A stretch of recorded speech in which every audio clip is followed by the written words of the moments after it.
ലഗ്നസ്ഥേ ദിഷണേ ദിവാകരസുതോ ഭൗമോഥവാ ദ്യൂനകേ മന്ദേ ലഗ്നഗതേ മതാത്മജതപ സംസ്ഥോ മഹീനന്ദന. ലഗ്നത്തിന് നീജസ്ഥനായ ചൊവ്വയുടെ ദൃഷ്ടിയുള്ളതുകൊണ്ടാണ് വിഭ്രാന്തിയുടെ ലക്ഷണം കാണിച്ചത്. പക്ഷെ ജാതകവശാലിന് ഒന്നും ഭയപ്പെടാനില്ല. കുട്ടികളുടെ പൊരുത്തം കൂടി ഒന്ന് അറിഞ്ഞാൽ. 8 പൊരുത്തോണ്ട് 10 ലെറ്റർ കിട്ടുകയെന്ന് വെച്ചാൽ അതൊരു ഭാഗ്യാണ്. അപൂർവമായി കിട്ടുന്നത് ആ മഹേന്ദ്ര പൊരുത്തം അതുകൊണ്ട്. പക്ഷെ ഒരു കുഴപ്പം കാണുന്നുണ്ടല്ലോ മേന്നെ. എന്താ പണിക്കരെ? കുടുംബപരമായി ദുരിതങ്ങൾ കാണുന്നു. അതിന്റെ ലക്ഷണമാണ് തറവാട്ടിലെ ഇളയ സന്തതിയിൽ ഉന്മാദമായി കാണിച്ചത്. എന്റെ ദേവരെ, എന്താ പണിക്കരെ അതിനൊരു പ്രതിവിധി? നോക്കാം. എന്റെ ഭാഗ്യലക്ഷ്മി, നീ ഒന്ന് അടങ്ങ്, ഒക്കെ നേരെയാവും. ആ ചായന്റെ കേസ് നമുക്ക് അനുകൂലാവുന്ന വക്കീൽ പറഞ്ഞത്. എനിക്കതല്ല, മേനി പറയാൻ ആകെ ഉള്ളത് ആ വോട്ട് കമ്പനിയാ. അതും കൂടി പങ്കുവയ്ക്കാന്ന് വെച്ചാ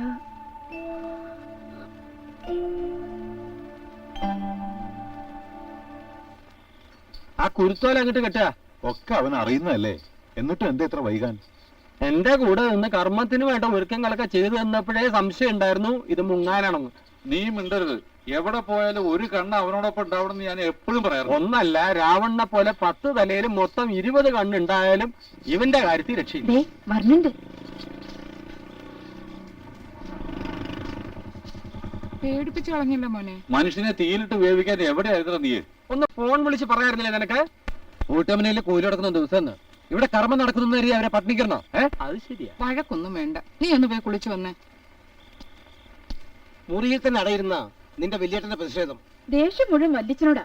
ആ ത്രിലോകസുന്ദരി മോളിൽ തന്നെ ഉള്ളത്. വന്നു കയറിയപ്പോ ഒരു നോക്ക് കണ്ടു. ഞാൻ മിണ്ടാനും ചിരിക്കാനൊന്നും പോയില്ല. ആ, എല്ലാരും ഉണ്ടല്ലോ. എവിടെയായിരുന്നില്ല നീ? എന്റെ ചേച്ചി 100 കൂട്ടം പണിയല്ലേ, ബിസി ബിസി. ആ, ഇതെന്താ കുഞ്ഞേച്ചിയുടെ മുഖത്ത് കടന്നല്ലൂത്തിയോ? മുഖം ഇങ്ങനെ വീർത്തിരിക്കണു. സുഖമില്ലേ? ഓ മതി മതി. ആംഗ്ലമാരുടെ സ്നേഹവും സഹായവും കിട്ടിയെടുത്തോളം തന്നെ ധാരാളം. ആ വല്യേട്ടന്റെ കഷ്ണം തന്നെ അല്ലേടാ നീയും.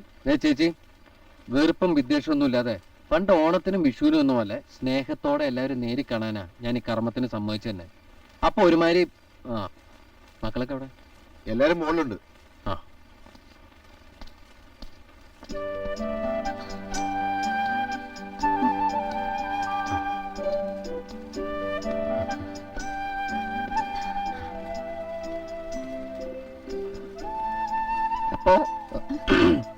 എപ്പോ വന്നു?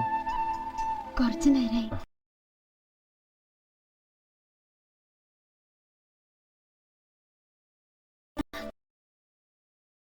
എന്റെ കയ്യിലേക്കൊന്ന് കിട്ടിക്കോട്ടെ.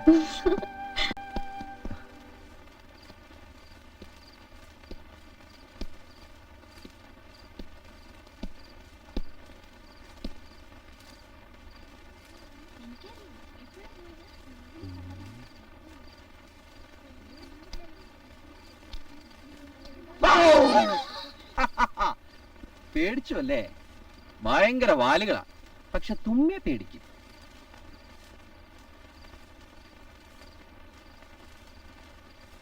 അല്ല, കൊരങ്ങന്മാരെല്ലാം കൂടി എന്തൊപ്പിക്കാനുള്ള പരിപാടിയാ. എന്ത് പറ്റൂടാ? കുഞ്ഞുമോന് ഭ്രാന്തുണ്ടോ?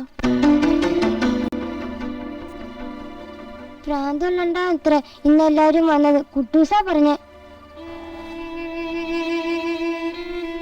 മമ്മി പറഞ്ഞു ഭ്രാന്ത് ഇളകിയാൽ കുഞ്ഞച്ചും മൂക്ക് കടിച്ചു പറിക്കുന്നു. ഊവോ.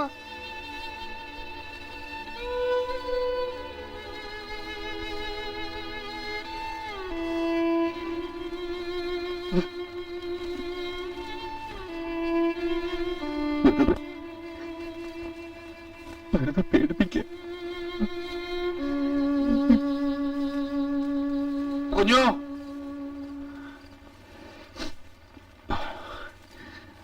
മാന്റെ പടം ഇവിടെ നിൽക്ക്, ഞാനിപ്പോ റെഡിയായിട്ട് വരാം.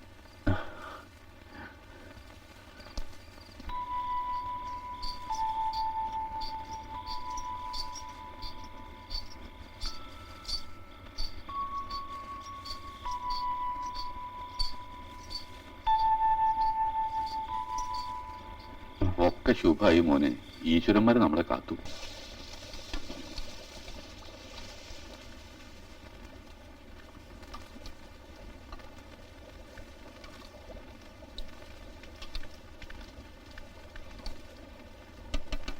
ഞാൻ എതിർത്തതാ. പിന്നെ കർമ്മം കഴിഞ്ഞ് ശുഭലക്ഷണം കണ്ടപ്പോ ഇവളുടെ അച്ഛന്റെ നിർബന്ധത്തിന് ഞാൻ അങ്ങ് സമ്മതിച്ചു പോയി. അകന്നാള് കഴിച്ചൊഴിപ്പിക്കാൻ അവനെന്താ പ്രേതാ കൂടിയിരിക്കണേ? അമ്മ ഇത്ര മണ്ടിയായിപ്പോയല്ലോ. അവൻ ഇപ്പോഴും മരുന്ന് കഴിക്കുന്നുണ്ട്, അറിയോ?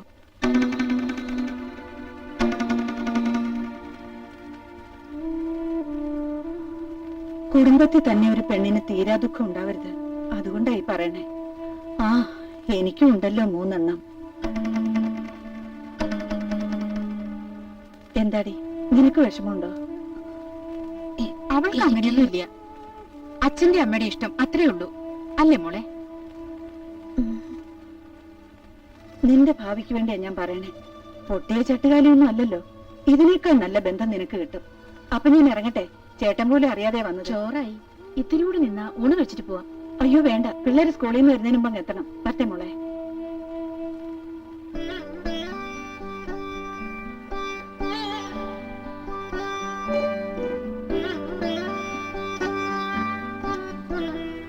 നീ എന്താ ഈ പറയണേ? നിശ്ചയിച്ച് ഉറപ്പിച്ച കല്യാണം വേണ്ടാന്ന് വെക്കാനോ? ഭാഗ്യലക്ഷ്മി പറഞ്ഞപ്പോഴല്ലേ സത്യാവസ്ഥകൾ അറിയണത്. അവൻ അസുഖം ഉണ്ടായിരുന്ന കാര്യം നമുക്കും അറിയണതല്ലേ? അത് ജാതകദോഷാണ് ജ്യോത്സ്യം പറഞ്ഞു. അകനാൾ കർമ്മത്തിൽ ശുഭലക്ഷണവും കണ്ടു. അവൻ മരുന്ന് കഴിക്കുന്ന കാര്യം പറഞ്ഞോ? അതവർ ഒളിച്ചു വെച്ചില്ലേ?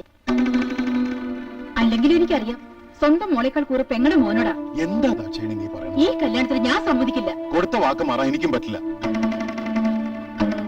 ധനശേഷി ഇല്ലെന്നേ ഉള്ളൂ, അന്തസ് വിട്ട് കളിച്ചിട്ടില്ല. ഇനിയിപ്പോ എന്റെ മോൾക്ക് അതാണ് വിധിയെങ്കിൽ അവൾ അനുഭവിക്കട്ടെ.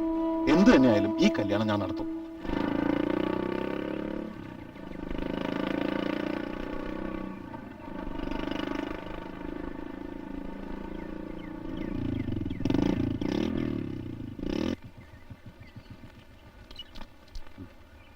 അമ്മായി എന്താ ഇവിടെ?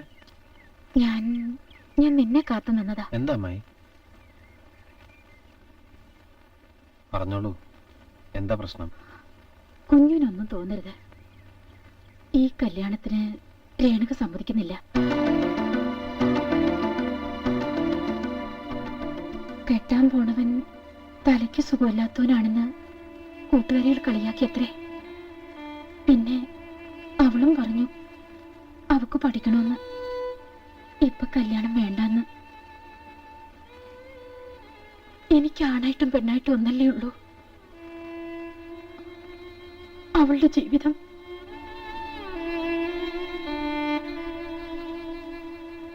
കുഞ്ഞുവിനെ മാത്രമേ ഞങ്ങൾ രക്ഷിക്കാൻ കഴിയുള്ളൂ.